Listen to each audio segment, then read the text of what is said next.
वासुदेवाय। ओम अज्ञानतिमिरान्धस्य ज्ञानाञ्जनशलाकया चक्षुरुन्मिलितं येन तस्मै श्रीगुरवे नमः। नमो विष्णुपादाय कृष्णप्रेष्ठाय भूतले श्रीमते भक्तिवेदांत स्वामिन् इति नामिने। नमस्ते सारस्वती देवे गौरवाणी प्रचारिणे निर्विशेष शून्यवादी पाश्चात्यदेशतारिणे। जय श्री कृष्ण चैतन्य प्रभु नित्यानंद श्री अद्वैत गदाधर श्रीवासादि गौर भक्तवृंद। हरे कृष्ण कृष्ण कृष्ण हरे हरे, हरे Ram Ram Ram Hare Hare. Hare Krishna. Welcome back to Ratnamala Nectar Verses series. Today we will be discussing a shloka from Srimad Bhagavatam, 7th canto. This is spoken by Prahlad Maharaj to his classmates in the school of Shandai and Amarka. As all of you know, Hiranyakashipu was the king of demons. Although he was a great demon, his son Prahlad became a great devotee. And Hiranyakashipu tried to kill Prahlad in so many ways, but he failed. So Shandai and Amarka, the sons of Sukracharya, they mentioned to Hiranyakashipu that he's a small child. You don't have to take his bhakti so seriously. When he is grown up, he can give up this bhakti. Don't worry, just send him to school. We will train him nicely. So Prahlad was again sent back to school. Then Prahlad's Krishna bhakti or Hari bhakti did not diminish. On top of it, in school, Prahlad started spreading his bhakti to other children. So whenever the teachers go a little away, whether it's some interval period, recess period, Prahlad would just gather all his friends and start speaking about Krishna to all the children of demons. So one of the first shlokas that Prahlad spoke to his friends was this: Kaumara acharet pragno dharman bhagavatan iha durlabham manusham janma tadapyadhrvamarthadam.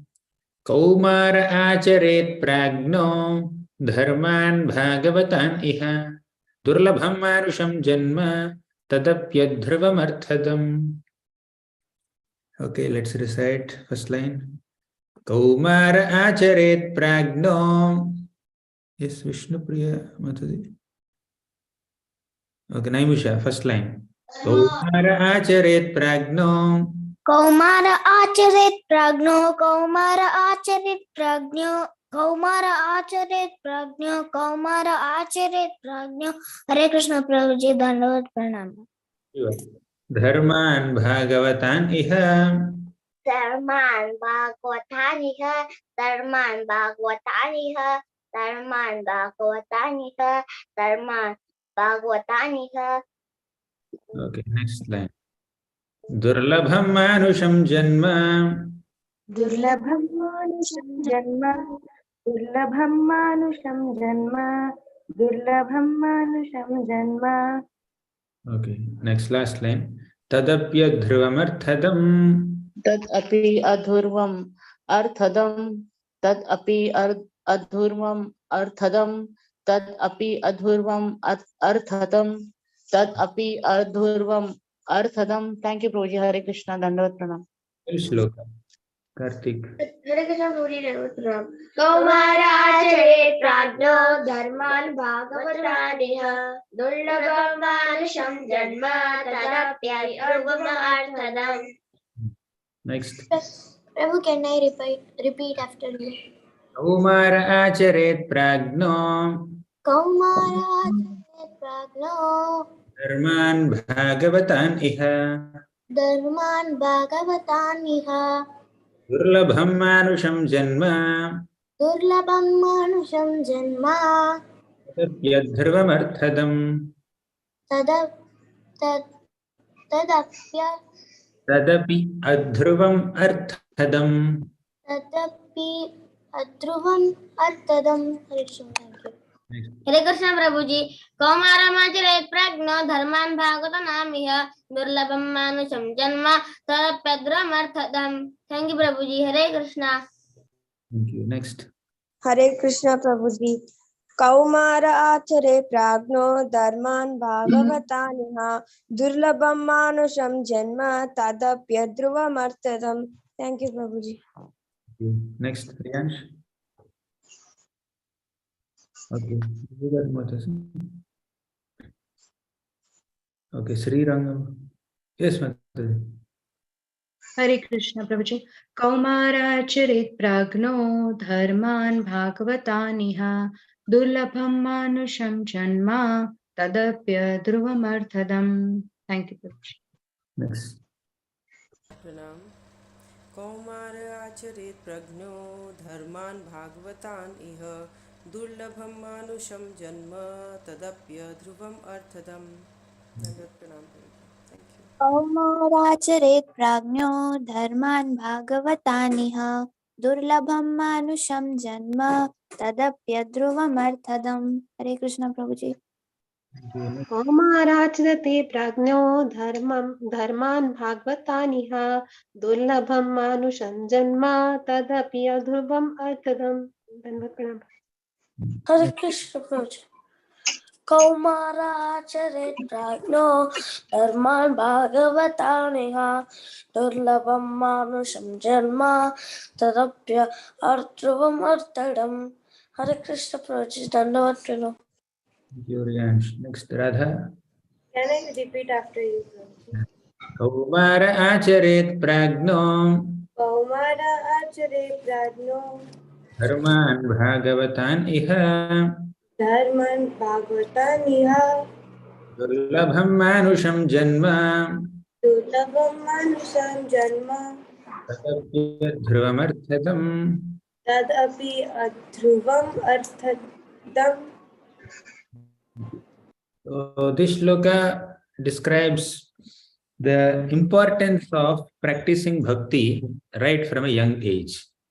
Kaumara means the age of a child from birth till 5 years age is called Kaumara.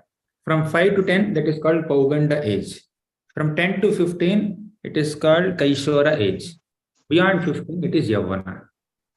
So here Prahalad is clearly saying that you should begin bhakti not in Yavana, not in Pauganda, not in Kaishora. You should begin bhakti right in Kaumara. Means when you are just 5 years old only, you can start practicing bhakti. Okay. So let us see the meaning of this shloka. Kaumara acharet pragno means pragna is an intelligent person, a wise person. So intelligent people, they begin to practice bhakti right from Kaumara age, right from childhood. Okay, less than 5. Dharman bhagavatan iha. One should perform what? From Kaumara stage? Dharman bhagavatan. Bhagavata dharma is basically bhakti yoga. Bhagavatam, you understand, Srimad Bhagavatam. And Bhagavata is also a word which is used to indicate great devotees of the Lord. Dharma means duty, practically. So, but dharma can also, the word dharma can also indicate the natural characteristic of a person or an entity or a thing or an object. For example, the dharma of sugar is to be sweet. The dharma of a salt particle is to be salty. Okay. So in this way, every object has a natural characteristic which is also called dharma. Dharma can also indicate duty. Dharma can also indicate morality, virtues, and all that. So now, what is Bhagavatam dharma? That dharma which is prescribed in Bhagavatam. What is that dharma which is prescribed in Bhagavatam? Anyone can say? Savai Pumsam? Kamakshi, you know? प्रभु सवै पुंसां परो धर्मो यथो भक्तिर्धोक्षजे अहेतुकी अप्रतिहता कर्ताहमिति मन्यते Yatma suprasidati. You combined Gita and Bhagavatam. But good, thank you. You are 75% right. So here, right in the beginning of Srimad Bhagavatam, it is said that Bhakti is the ultimate dharma, is the topmost dharma of every living entity. Savai pumsam karo dharmo yato bhakti radhokshaji. The supreme dharma of every single living being is to perform devotional service unto Krishna, to perform bhakti unto Krishna. And how that bhakti has to be performed? Ahaituki and apratihata means without any material motivations or selfish desires. Apratihata means without any interruptions or inconsistencies or irregularities. So this is how one has to perform bhakti. Okay. So here Prahlad is saying Dharman Bhagavataniha. From childhood, right from childhood, a human being has to perform that dharma which is prescribed in Bhagavatam. That dharma which is followed by great Bhagavatas. Basically, we have to do bhakti from childhood. That's the simple meaning of the first two lines. Why is it so? Why so hurry? Sometimes people may think that I will start bhakti when I'm 60, maybe when I'm 70. Not sure how long one may live, but still people may have a plan that I will begin to practice bhakti at my old age or middle age. No, young, like youth and childhood must be utilized in enjoying, playing or exploring, just doing some adventures and trying to gain money, this and that. However, when we wait till old age to perform bhakti, the problem is that one may become physically very weak in old age. One may also become mentally incapable of doing bhakti sometimes. Of course, bhakti can be started at any age. But the point is, a person who is very experienced in life, who is very aged, who had spent so many years in one body, 50s, 60s, such people have a lot of impressions that they carry. They have a lot of anxieties that they carry, and they become very anxious of their children or grandchildren, their business and their prosperity and their property. So many thoughts are there. But as a small child, we don't have so many anxieties. Children are there, they're innocent, they're playing, and they don't have great responsibilities to carry. Right from that time, if they start practicing bhakti, and if they make bhakti or spiritual practice as a part of their system, then as they grow up, they will be able to deal with all the anxieties of life. They will be able to live a very purposeful human life. So when we are equipped with skills, we can do an activity better. When we are equipped with values, moral values, we can do that activity, same activity, not only with efficiency, but also with some satisfaction of heart, because values give satisfaction. Okay, your results may give you some kind of encouragement in one sense, but like, for example, a child got 99% in his exam, he'll definitely be happy. But if the child got that, the student got that 99% by cheating in the exam, by copying from the exam, there's no satisfaction of heart. There's something like, some kind of fear in the heart. Oh, I may be caught anytime. Okay. But if the person has got only 80%, say 75% or 70%, but honestly, if he attained, there's no fear, there's no anxiety. Okay. There may be some inclination to improve oneself from 70 to 80 or 90, but there is honesty, there is no anxiety. Wherever there is honesty, there is no anxiety. Okay, wherever there is truthfulness, there is no fear. Similarly, instead of just focusing on the skill and achievements and accomplishments, we should also cultivate some moral values. Fine. And we should not stop at moral values. Moral values mostly are on the level of sattva guna or mode of goodness, mostly, generally. But we should get into spiritual values also. We should not only honestly work and get results honestly, but we should also work on behalf of Krishna. We should recognize that we are able to work only by the mercy of Krishna. We should depend on Krishna's mercy. Then we are just going from moral life to spiritual life, recognizing Krishna's hand, recognizing God's hand in our life. So when someone is trained not only in skills, but also in values, moral values and spiritual values both, right from childhood, such a person will grow up as a very good, human being and very great devotee. And he will contribute to oneself and to the entire society nicely. So in this way, the emphasis on practicing bhakti and cultivating moral and spiritual values is there. That emphasis is there throughout Bhagavatam. Okay, we have so many children devotees. Like anyone would like to say the names of some devotees who became devotees right in childhood within Bhagavatam? Any examples? Yes, Divya Krishna. From Shastric example. I can. Dhruva Maharaj and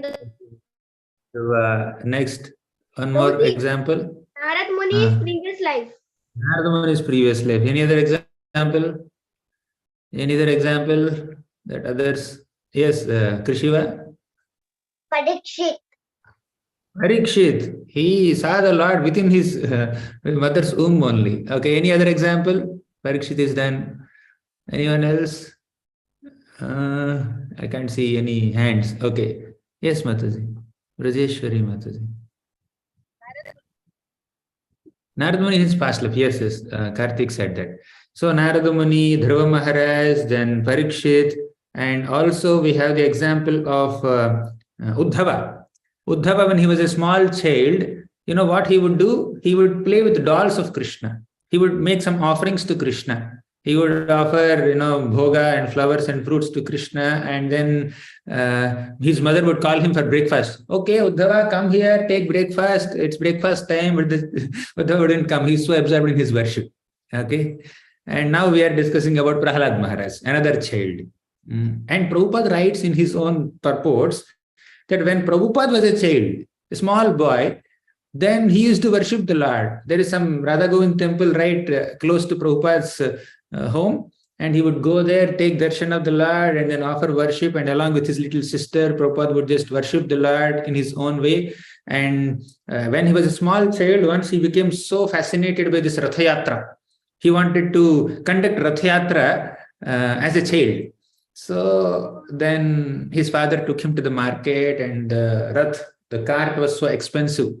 So then he was crying and he was disappointed. And when he was coming back, one old lady saw this child crying and said, okay, I have a little cart. Okay, you can use it. Then that lady has given that cart to Prabhupada, and Prabhupada did Jagannath Baldev Subhadra Rath Yatra when he was very young, when he was a small child. So like that, we have the examples of so many devotees who are absorbed in worshipping the Lord very joyfully. As Krishna said in Bhagavad Gita, Susukham kartum avyayam. Okay. Rajavidya rajaguhyam pavitramidamuttamam pratyakshavavagamam dharmam susukham kartum avyayam. Bhakti is done with great happiness, with great joy. And children are generally joyful.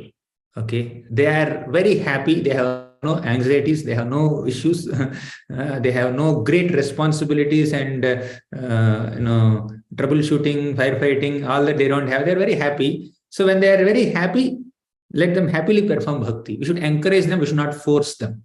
Okay, that's what Prahlad is emphasizing, that you should perform bhakti right from the childhood. Why? The reason is Durlabham Manusham Janma. Manusham means human. Janma is birth. Durlabha means rare. Human birth is very rare. This human form of life is extremely rare to attain. If we just waste the exciting years of human life in some useless things, in just playing and some gaming and then quarreling and sporting and watching movies and watching videos and video games, etc., cricket, hockey, tennis, whatever, then we'll not get the childhood back. We'll not get that youthhood back. So when the person is very healthy, strong, energetic, then that strength has to be utilized in some spiritual activities. So when someone is very old, physically also very weak, at that point to perform bhakti is not that easy. To get up early in the morning becomes difficult. To chant, and because mind is already packed with 100 different things. Life's experiences are there, the ups and downs of the life are there, all the impressions are there. To focus at that age may be a little difficult.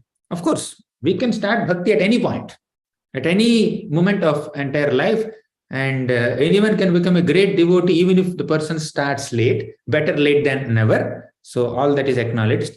But Better than that option is to begin bhakti right from the childhood. Okay, we may lose an opportunity. For example, when I was a child, like my parents taught me something, I was just chanting, I was reading Gita, reciting some Vishnu Sahasranam and all these slokas and all, going to temples. But systematically studying Gita and Bhagavatam and all that happened only when I was 21.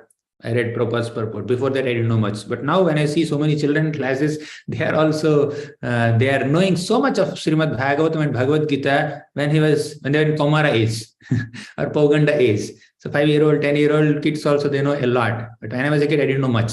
Little exposure was there. So, Durlabham Manusham Janma means human life should not be wasted. Human life should not be wasted. It's very rarely attained. The problem is, the greatest fear of human life is to lose an opportunity of being a human being. Means, once the human life is not utilized properly for spiritual activities, we are not sure whether we will get human life in the next body, next birth. One may glide down to the lower species. That is the greatest fear of a human being. I got this finally, let me not lose this. Okay, I should not be losing this. Human life is rarely attained, and that rare achievement has to be effectively utilized. We should not waste time. Time, when it is wasted, will not come back.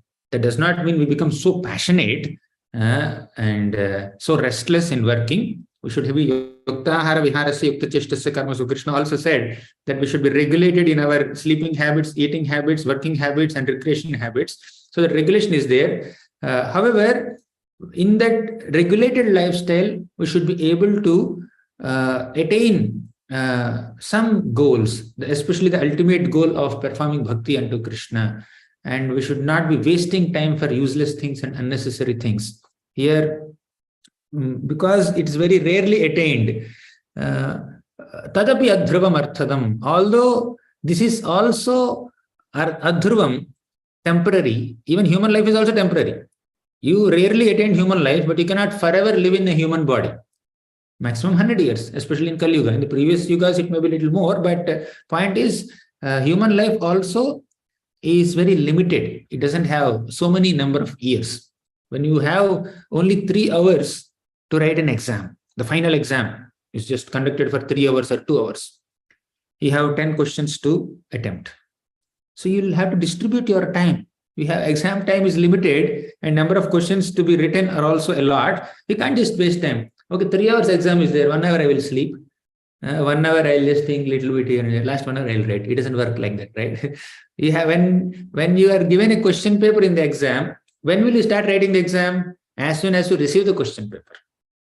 Okay. If an exam is 1 hour, you don't wait till the 45th minute to begin your exam, isn't it? You have to begin the exam as soon as you receive the question paper. Similarly, you have limited time. Exam duration is very limited. Similarly, human life duration is also very limited. As soon as you get human life, as soon as you develop the ability to chant, ability to speak, start speaking Krishna's names. As soon as you develop some ability to read, start reading Krishna's pastimes. As soon as you develop some ability to hear, start hearing about Krishna. So who has to do all that? Parents have to do all that.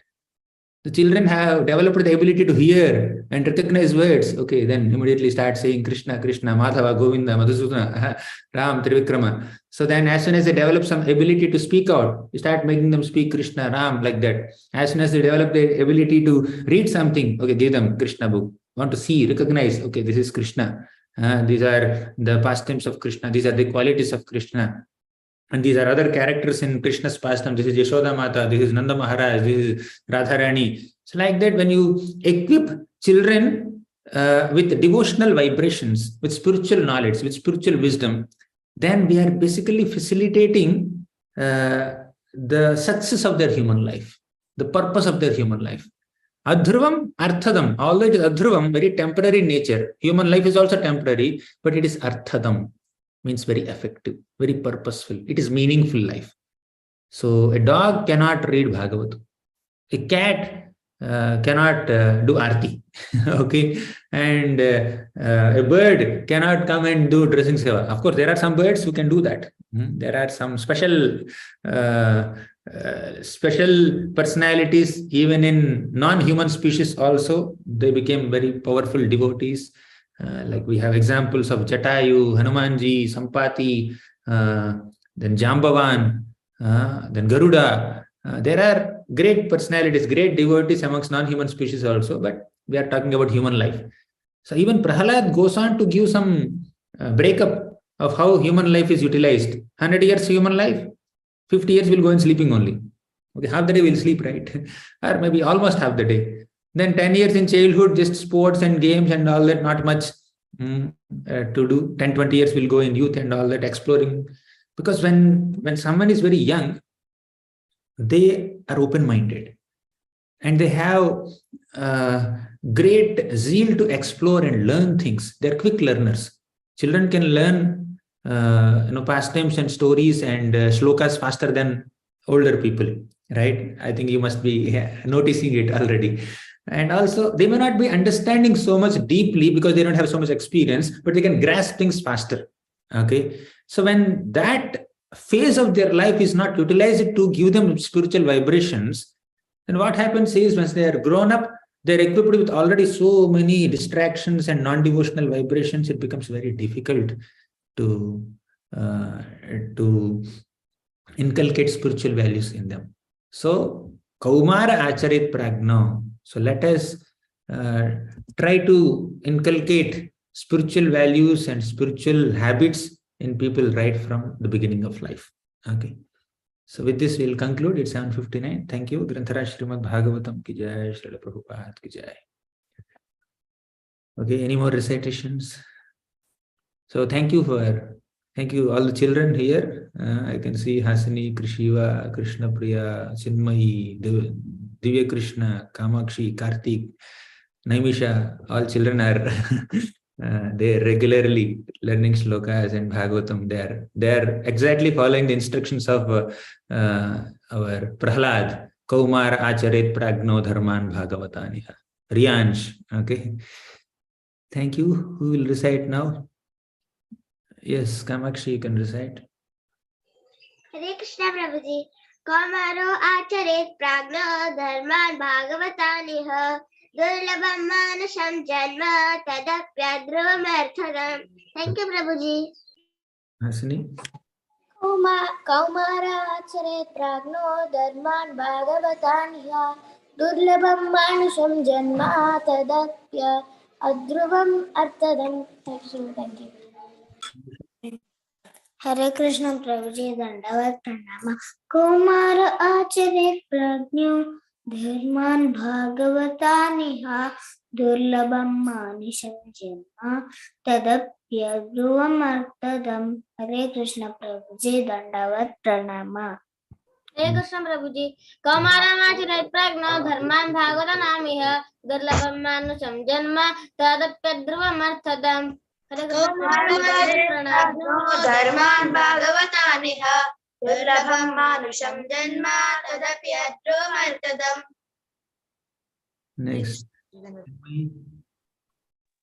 कौमाराचरेत् प्राज्ञो धर्मान् भागवतानिहा दुर्लभम मानुषम जन्म तदप्यध्रुवमर्थदम्. Hare Krishna Prabhuji. Thank you. Next, let's get into elders now. Satarupa Matadi. Kaumaraacharate prajno dharman bhagavadan iha durlabham manusham jannam tadabi adruvam artadam. Hare Krishna Prabhuji, Dandavat Pranam. Thank you. Hare Krishna Prabhuji. Kaumaraacharate prajno dharman bhagavataniha durlabham manusham janma tadapya adruvam artadam. Hare Krishna Prabhuji. Hare Krishna Prabhuji.